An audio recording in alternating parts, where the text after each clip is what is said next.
Nagdeklara ng giyera kontra droga sa Davao City ang alkalde nitong si Baste Duterte. I hereby declare a campaign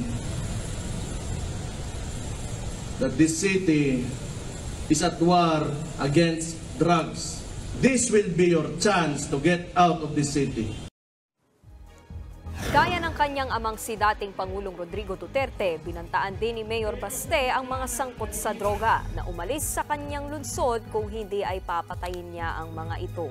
Matapos magdeklara ng drug war, 7 drug suspects sa Davao City ang napatay matapos umanong manlaban sa magkakahiwalay na buy-bust operation.